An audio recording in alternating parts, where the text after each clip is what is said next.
el aire, o quedan en el aire varias preguntas una vez que, como se sabe, la solicitud de una reforma fiscal se había mencionado, sobre todo en escenarios internacionales, escenarios de fondos, sobre todo de bonistas que se muestran preocupados por los niveles de deuda que se presentan en el país. El presidente dice que el país va en buen camino, que la recuperación económica se ha visto, menciona las cifras del Banco Central en el sentido de que el país ha mostrado un crecimiento de 12.7% en el PIB de enero a septiembre con respecto al año anterior, evidentemente un año donde prácticamente estábamos en total paralización. De cualquier manera, el presidente de la República, tal y como bien comenta Yulisa, dice no van a aumentar impuestos, no hay reforma fiscal. Lo ha dicho el presidente de la República, Luis Abinader, hoy 27 de octubre a las 7 en punto de la noche. Félix. Bueno, y entra en consonancia el presidente con esta decisión, con diferentes sectores que entendían no era lo más potable el momento para acuñar un sacrificio a la dominicanidad de este tipo. Acabamos de salir de un periodo súper delicado en términos económicos, todavía no nos recuperamos plenamente, económicamente hablando, en virtud o ante el agravante de la pandemia que hemos vivido y que ya llevamos como lastre casi 2 años. Es muy difícil que el pueblo dominicano asumiera, adoptara, entendiera y asimilara un sacrificio de esta envergadura.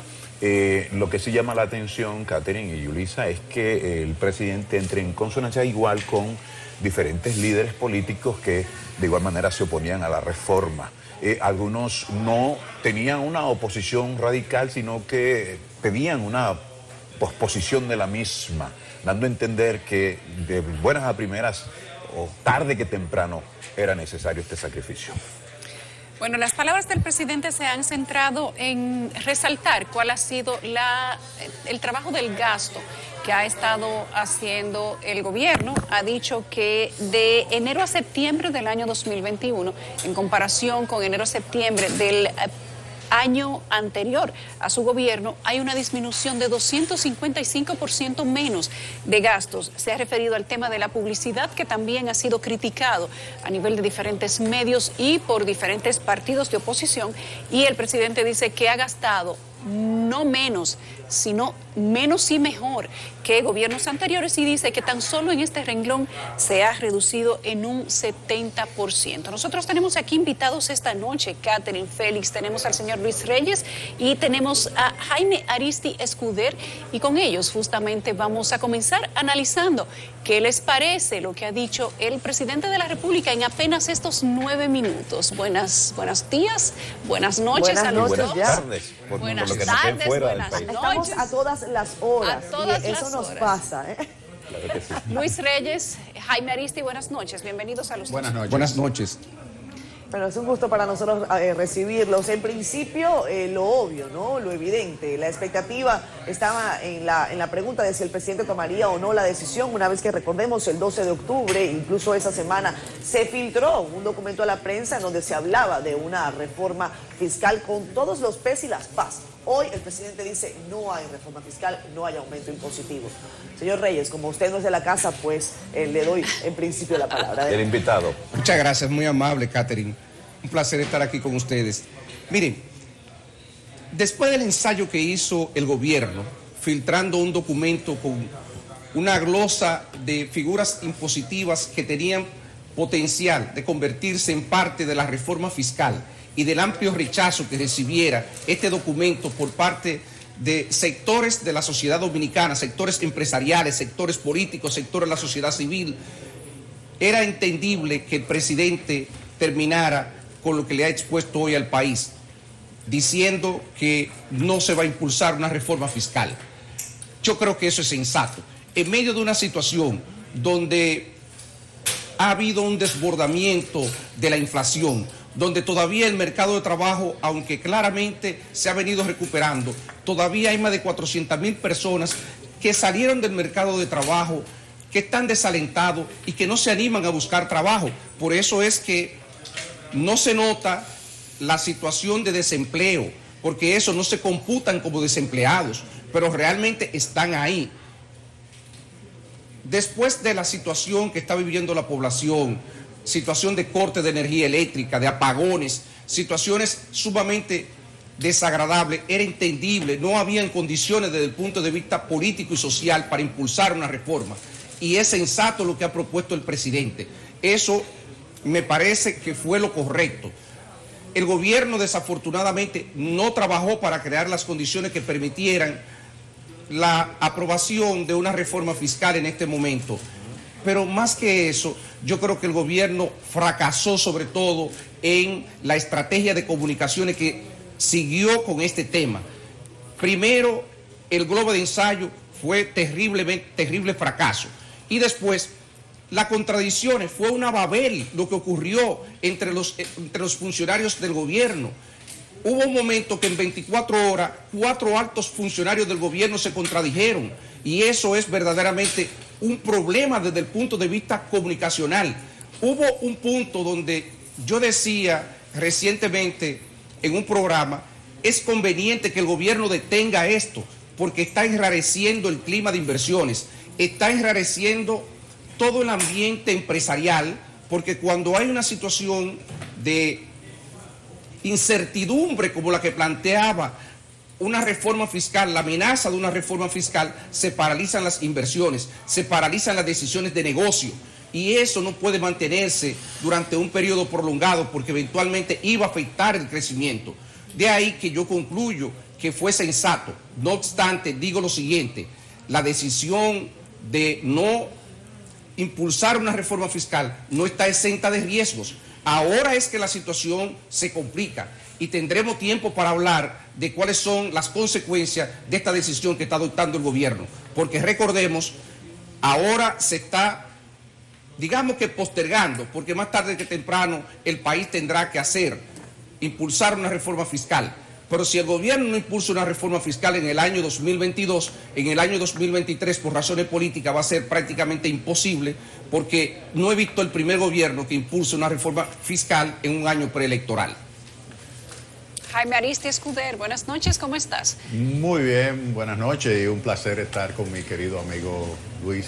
Te ha tocado más temprano, pero te quedas aquí ya hasta las 10 de la noche, tranquilo. ¿Qué opinas de lo que ha dicho el presidente de la República? Mira, yo creo que fue una buena decisión, tal como señala Luis, no estaban las condiciones.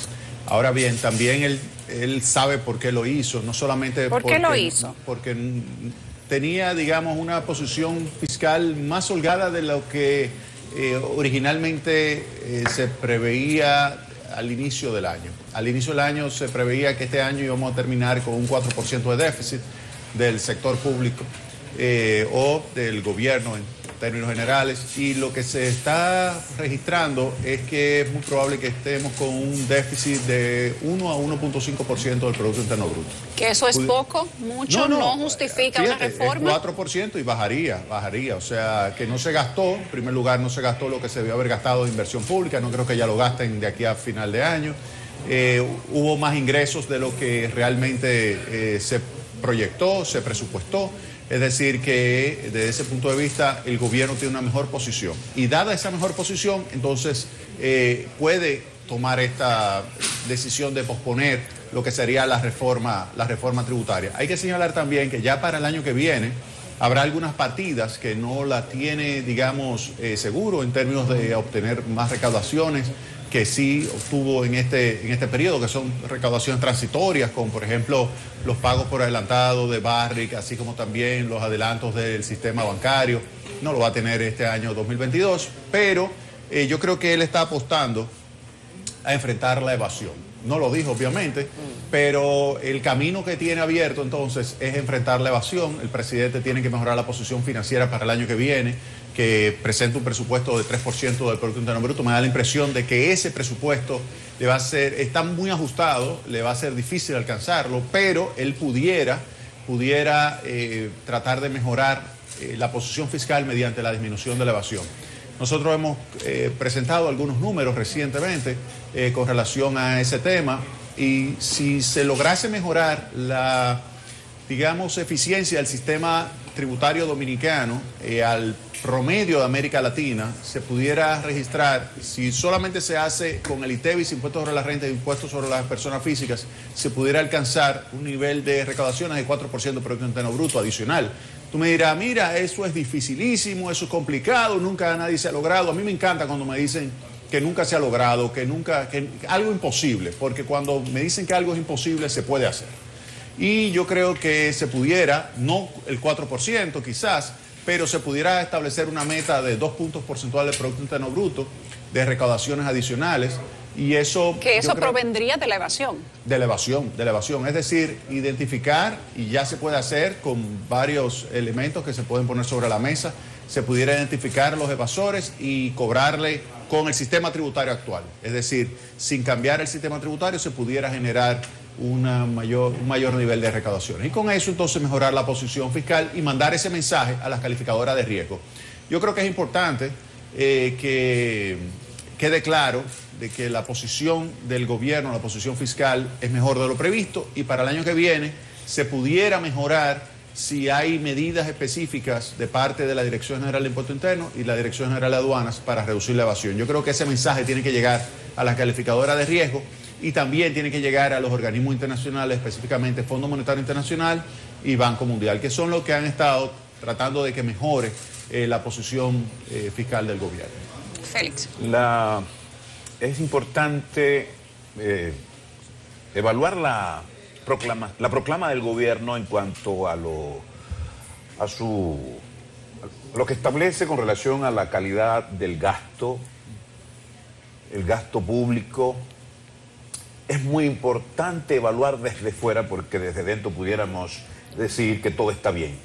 Pero ¿hasta dónde puede Luis Hernández calificar esta proclama del presidente y cuando dice que está comprometido con reducir gastos superfluos, con que se está comprometiendo específicamente con el manejo prudente y transparente de los fondos públicos, la recuperación de los bienes del Estado? ¿Hasta dónde es tan cierta ese manejo prudente de los gastos públicos? ¿Hasta dónde puede usted evaluar el despilfarro? ¿Qué nivel, qué porcentaje le da al despilfarro estatal? Mire,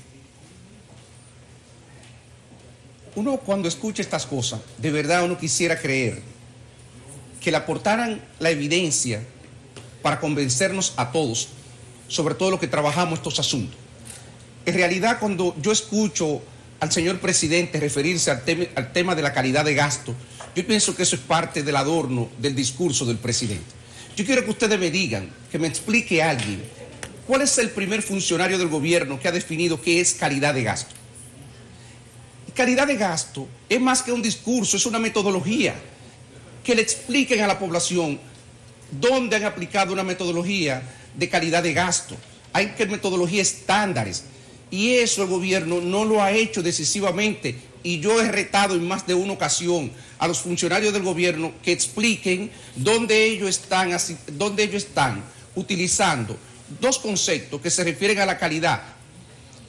Prácticamente con eso es que se define calidad de gasto. Uno es la calidad asignativa del gasto y otro es la calidad operacional, que tiene que ver con la eficiencia en el uso de los recursos.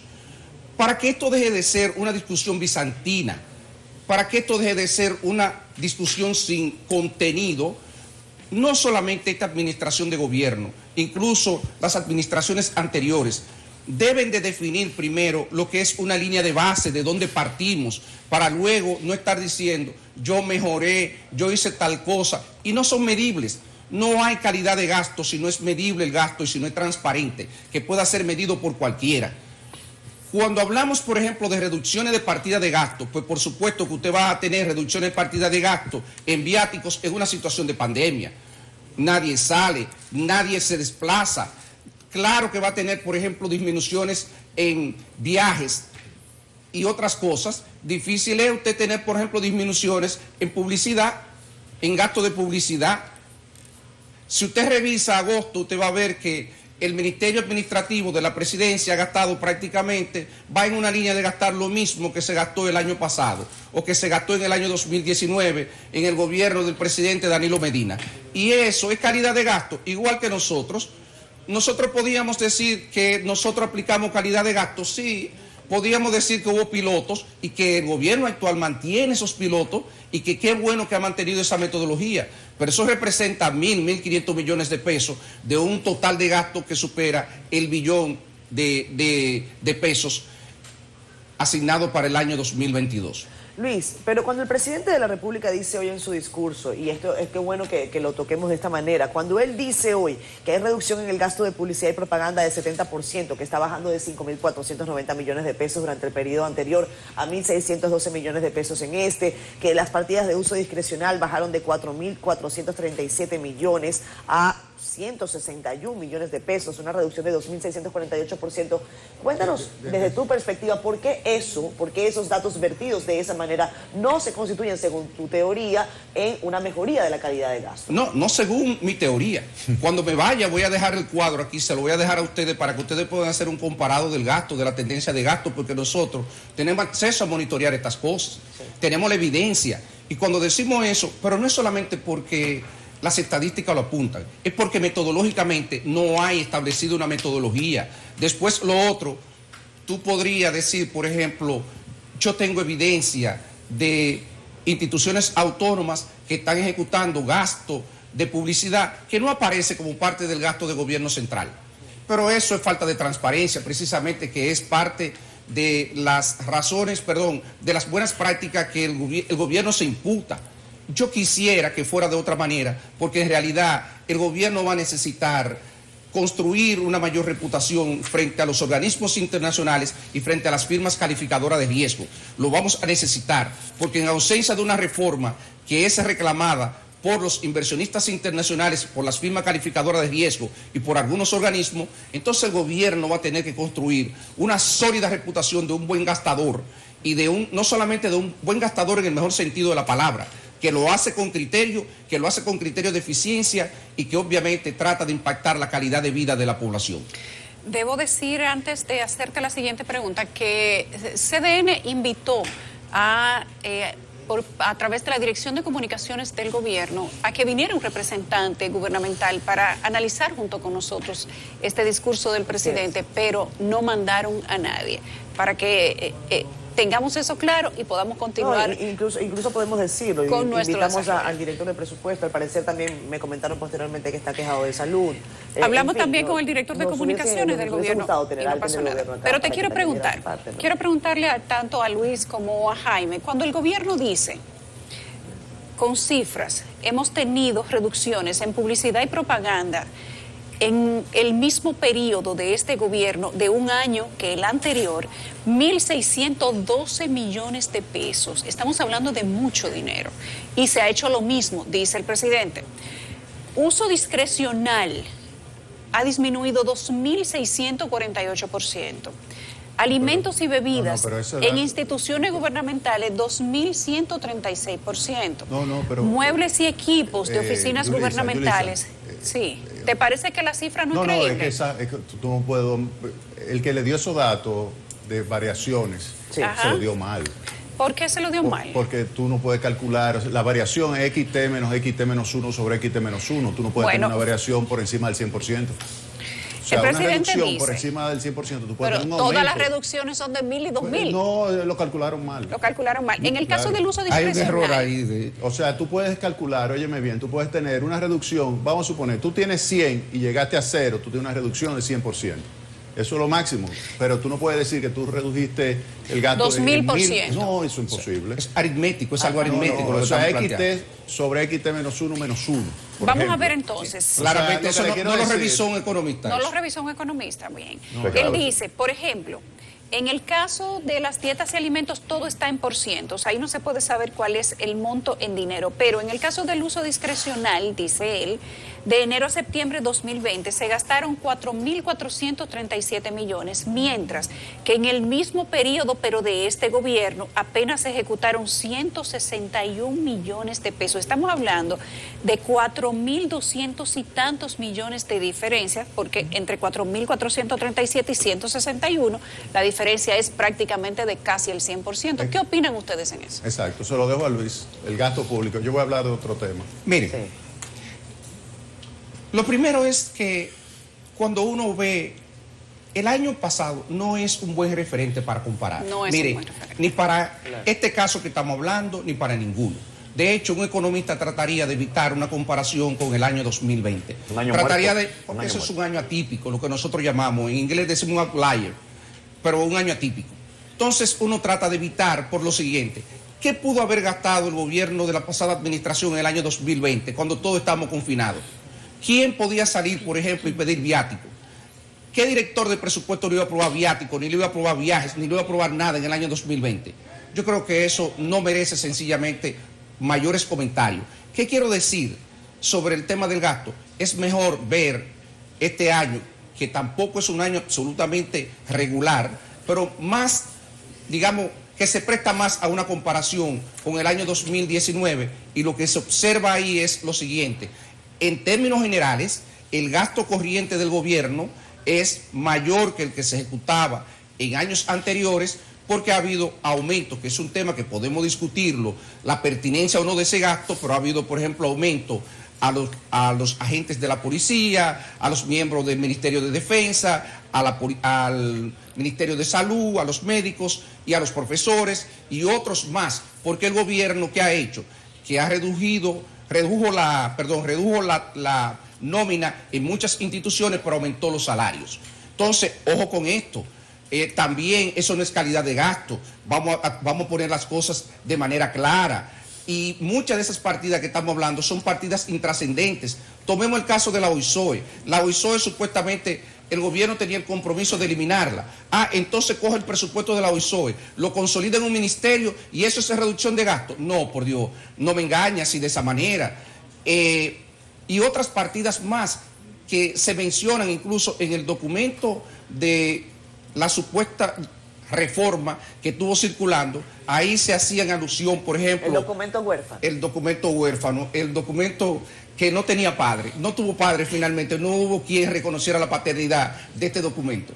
Entonces, ahí se hacía referencia a gasto, recorte de gasto, que son ciertos, pero que también son intrascendentes en términos de los montos que estamos hablando. Recordemos lo siguiente, el gobierno señalaba hace unos años atrás, tanto como durante la campaña del año 2020, que el despilfarro del gobierno pasado alcanzaba el 3% del Producto Interno Bruto, equivalente a unos 128, 129 mil millones, y que con eso no era necesaria una reforma. Eso era lo que se postulaba en ese entonces, eso era lo que se predicaba, y que además no era necesaria una reforma fiscal, aumentar las tasas en el marco de una reforma fiscal, porque era posible bajarla. Entonces, con ese discurso, con esa narrativa, era difícil que pudiéramos estructurar un discurso persuasivo que permitiera convencer a la población de que le concediera al gobierno una reforma. Y yo creo que el gobierno terminó entendiendo estas cosas.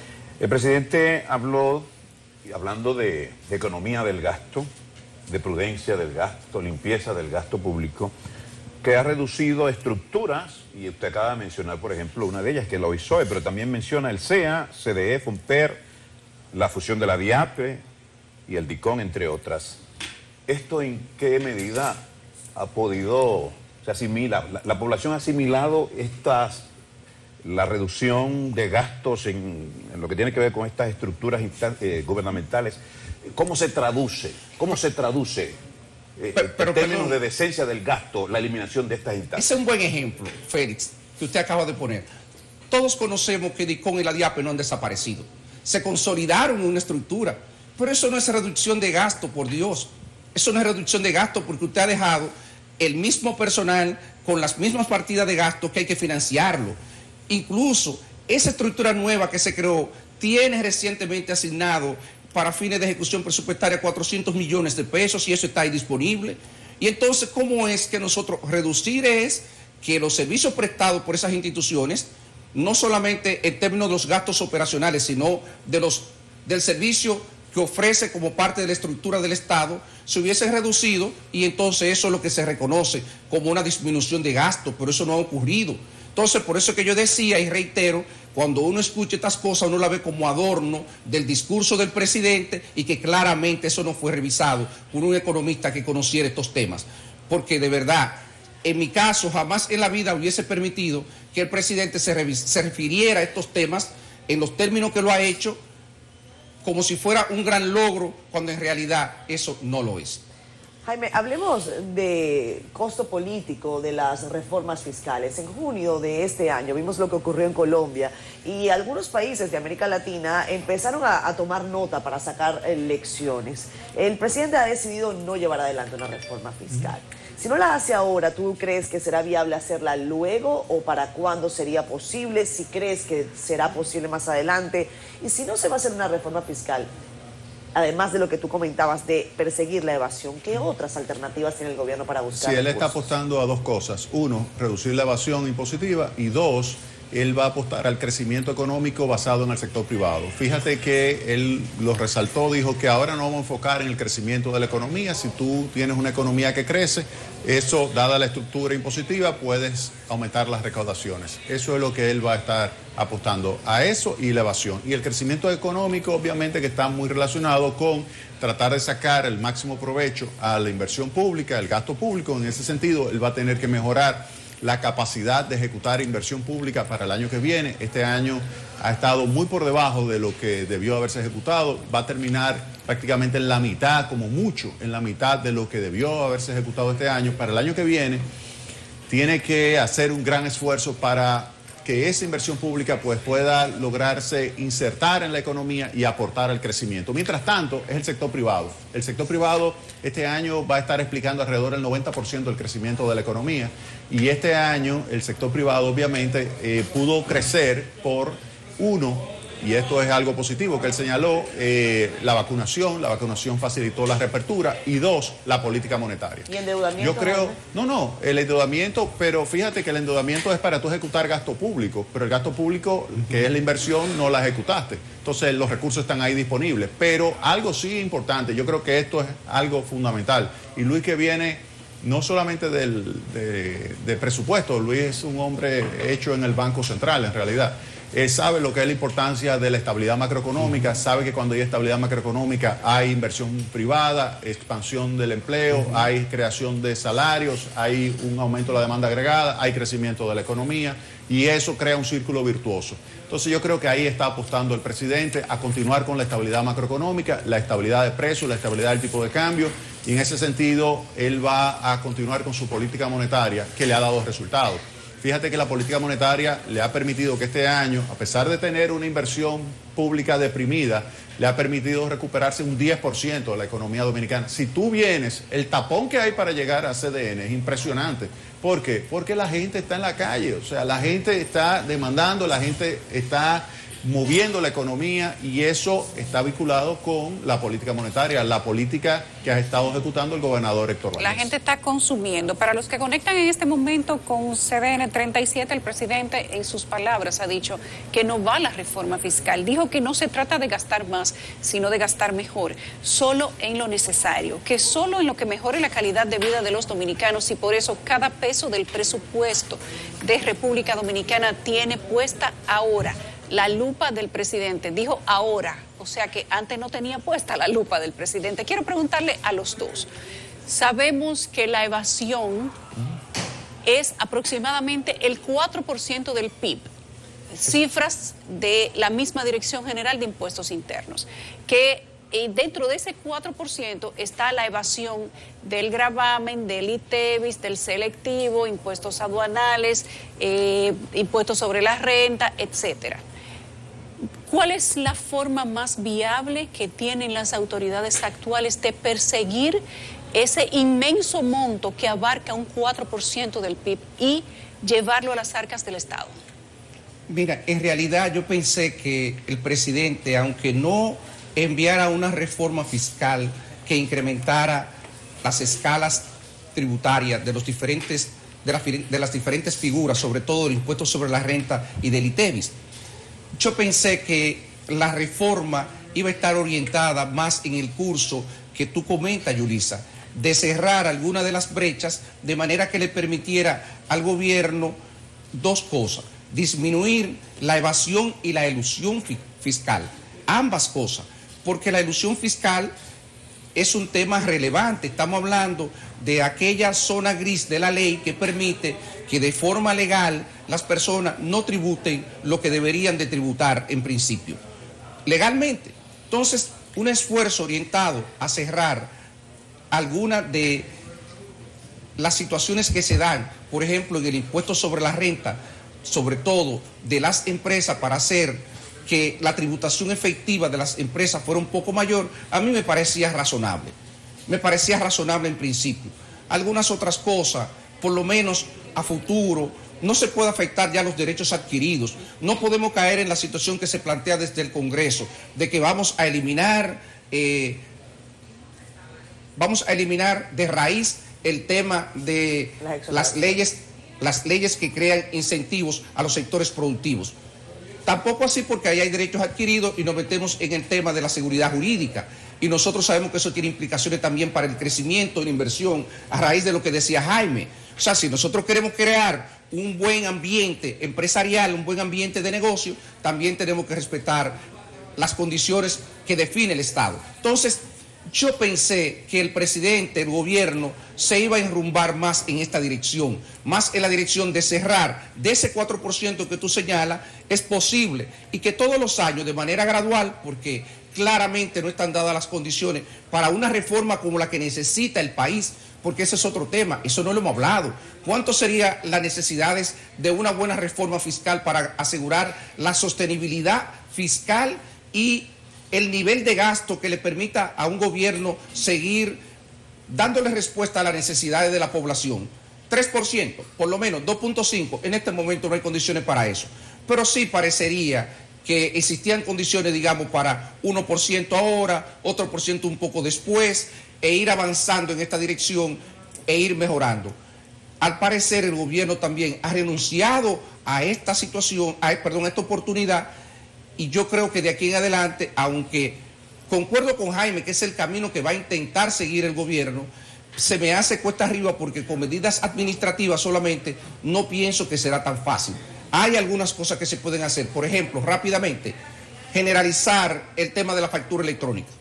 La factura electrónica, solamente eso, de generalizar la factura electrónica y disminuir la evasión del ITEVIS, automáticamente eso permite que se incrementen las recaudaciones por concepto de impuestos sobre la renta, y eso le daría una holgura al gobierno.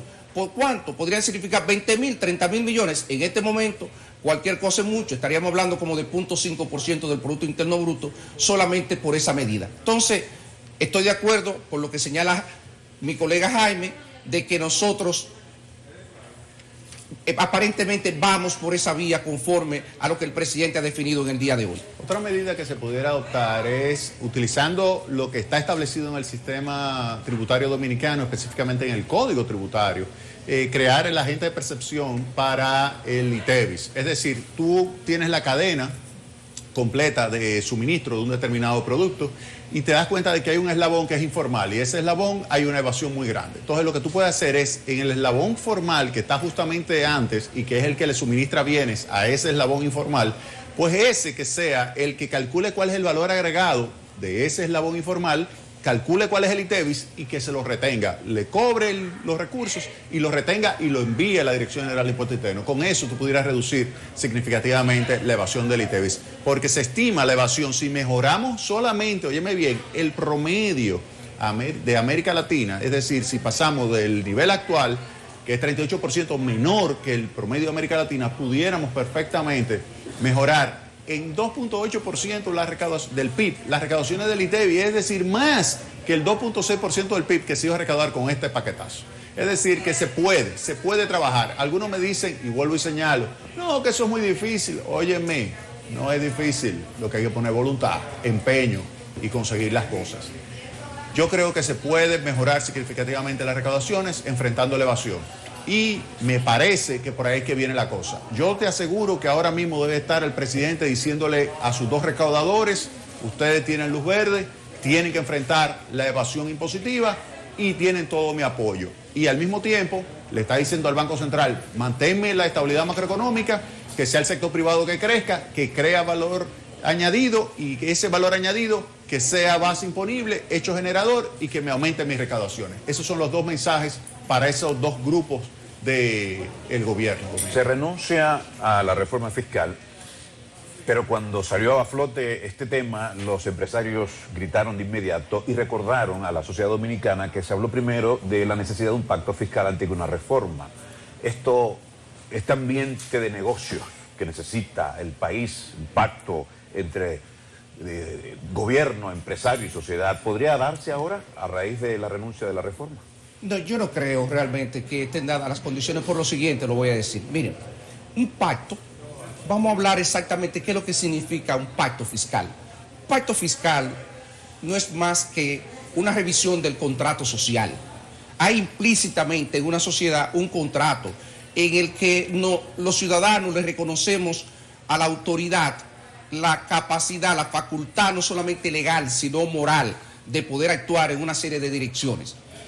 Y eso requiere el concurso de todo, incluyendo los partidos políticos, sobre todo los partidos políticos.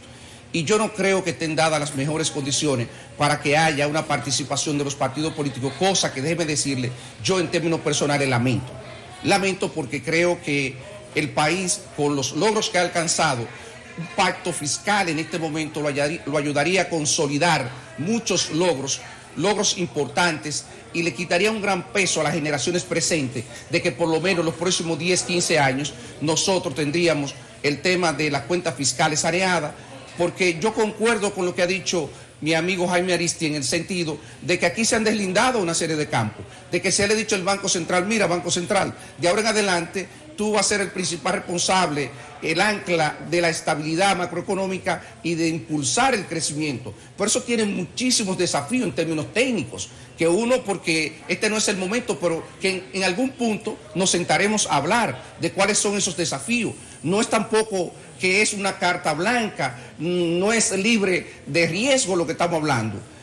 Entonces, lo ideal hubiese sido y debería de ser que cada generación, sobre todo la generación nuestra, en el punto que nos encontramos, debimos delegarle a la sociedad dominicana un pacto fiscal, un nuevo pacto social que le asegurara que consolidaríamos los logros alcanzados hasta ahora y que le permitiría a esta sociedad tener tranquilidad, tener sosiego en los próximos por lo menos 10 años. Que esta generación, digamos que actualmente está comenzando su vida productiva, pudiera consolidarse. Eso es lo que uno aspiraría. Desafortunadamente, tal vez en otro gobierno, lo digo por lo siguiente, yo no creo que ya en el año 2023 hayan condiciones para discutir un pacto fiscal por lo siguiente. Yo no he visto la primera fuerza política que se haya hecho compromisaria de aumentar los impuestos o de redistribuirlos, porque aquí no solamente hay que aumentar los impuestos, bastaría con que usted diga, vamos a disminuir, por ejemplo, los incentivos a un sector productivo. ¿Quién va a adoptar esa decisión? ¿Quién se va a sentar a validar eso en medio un año antes de las elecciones? Esa es la realidad. Sí. Eso estoy tratando de ser lo más transparente y lo más creíble posible para que la gente entienda qué es lo que estamos decidiendo en el momento actual. Por eso les preguntaba antes que el costo político, si ustedes consideran o si se tiene una lectura de que el mensaje del presidente, en donde además yo advierto, se explican las condiciones por las que no hay pacto fiscal, pero no deja establecido con claridad, al menos en su mensaje, cuál va a ser la línea de acción gubernamental en este sentido para recaudar. Él habla, bueno, en términos generales, puedo darle algunas palabras que me parecieron interesantes. Por ejemplo, cuando el presidente dice el día de hoy, no se trata de gastar más, hay que gastar mejor, solo lo necesario, y dice, la única reforma que vamos a emprender ahora es continuar apostándole al crecimiento, a la inversión para que los beneficios lleguen a todos los dominicanos. Pongamos que es una apuesta. Claro. En las apuestas a veces se gana y se pierde. ¿Qué pasa si la apuesta por el crecimiento no funciona? Digo, no solamente en el caso de la República Dominicana, estamos apostando a un crecimiento que no está limitado al país, estamos hablando de un crecimiento que está impactado por una crisis global. Oye, él está apostando aquí a 3 funcionarios, sus 2 recaudadores y el gobernador del Banco Central. Ese es el mensaje. Ese es el mensaje. ¿Qué pasa si la apuesta por el crecimiento falla? No, es que ese es el punto. La economía dominicana es una economía muy flexible, una economía resiliente, una economía que se recupera rápido. Así lo ha demostrado en diversas ocasiones. En diversas ocasiones que hemos sufrido choques externos importantes, la economía se ha recuperado y ha registrado importantes crecimientos. Sí. Y yo creo que eso va a sostenerse. Yo creo que el año que viene vamos a crecer como quiera por encima del 5%. el año que viene y eso va a generar un aumento de la base imponible. Mira, claramente aquí el presidente en esa apuesta lo que ha hecho es posponer el riesgo político presente por el riesgo político que eventualmente podría traerle una situación como la que tú describes. Porque en el crecimiento hay factores exógenos, factores que no controla el gobierno. Claro. Por ejemplo, ¿qué pasaría si de pronto tenemos una situación donde la economía de nuestro principal socio comercial, Estados Unidos, entra en una situación de crisis y caemos en una situación de estancamiento, desaceleración, y eso termina afectando el desempeño de la economía dominicana? Ahí no tenemos muchas opciones. De hecho, yo no quería tocar este tema, pero me parece que es oportuno introducirlo para que entendamos los riesgos de la decisión que se adopta. Doctor, incluso una nueva ola de la pandemia. Incluso una nueva ola de la pandemia. ¿Podría afectar duramente la economía? Pero claro, porque nosotros hemos tenido una recuperación del turismo importante y están ahí los datos y eso es una realidad. Y entonces una decisión de cierre de fronteras de nuevo, claro que podría afectarnos de nuevo y eso va a actuar en contra de las posibilidades de un mayor crecimiento y de una mayor recaudación, que eso es lo que al final al gobierno le importa. El gobierno necesita un mayor crecimiento porque la base imponible, al incrementarse el crecimiento, aumenta la base imponible y aumenta las recaudaciones del gobierno. Entonces, cuando el gobierno está apostando a eso, reitero, hay riesgos, porque estos riesgos, hay riesgos, por ejemplo, exógenos. Nosotros este año ha habido un crecimiento importante, la política monetaria ciertamente ha seguido un curso correcto, pero también parte de ese crecimiento se debe a las remesas de los dominicanos, provenientes sobre todo de Estados Unidos. Eso podría no continuar así. Que fue más alto en pandemia. Que fue mucho más alto de lo esperado, muy por encima de las expectativas. Todo esto es cierto, pero mañana, recordemos, nosotros no tenemos control de esos escenarios y eso podría actuar en contra y entonces el gobierno, en un escenario donde tenga menos recaudaciones, podría entonces comenzar a pagar un costo político más elevado. Jaime, te tengo muchísimo aprecio y muchísima admiración por los enfoques que das a los temas económicos cada día aquí en Enfoque Final, que conduce nuestra compañera Catherine, no me lo pierdo. ¿Qué impacto, y no sé si has hablado de esto, qué impacto tendría sobre el presupuesto del próximo año la renuncia a la reforma fiscal? Bueno, en ese presupuesto que se presentó no hay reforma tributaria, es un déficit de 3% del Producto Interno Bruto. Eso siempre y cuando se ejecute una inversión que es de casi 3% del Producto Interno Bruto. Eso siempre y cuando se ejecute. Yo espero que sí que se ejecute y que pues se logre mantener el nivel de gasto corriente que se tiene previsto. Si eso se logra, entonces tú tuvieras un déficit que es el promedio de déficit que tú has tenido en los últimos años. La lectura es simple, sí, Luis. Solamente de manera puntual, para complementar lo que dice Jaime. Miren, rápidamente, para que veamos el impacto de eso en términos presupuestarios. El gobierno prometió que iba a invertir 42.000 millones de pesos en Santiago. En el presupuesto del próximo año, 2.000 millones. Y yo les aseguro a ustedes que será difícil poder encuadrar en los futuros presupuestos una inversión de 42.000 millones, pero también el presidente recientemente prometió 25.000 millones en Santo Domingo Este. Va a ser muy difícil que eso se pueda ejecutar en los próximos años, digamos los próximos 2 años por lo menos, y también hay un programa, el programa de pavimentación que anunció el Ministerio de Obras Públicas, sí, de 72.000 millones de pesos. Eso no cabe, esos megaproyectos no caben en las condiciones actuales que se han definido. Va a ser muy difícil avanzar con ello. No es que no lo puedan arrancar, pero ejecutarlo con celeridad es prácticamente imposible. Hay una cosa interesante y ahí caemos ¿en qué? En el sector privado. Jaime, Luis. Al final todo se va a resumir ahí. Lectura simple de una pieza como esta. Lectura simple. Luis Abinader es un presidente que escucha. ¿Es lo que se quiere decir en un mensaje como este? Después de lanzar un documento que todavía no tiene padre y que causó rechazo en distintos sectores de la sociedad, ¿se quiere dar por sentado esto? ¿El presidente se muestra como eso, como un presidente que escucha? Van 2 veces.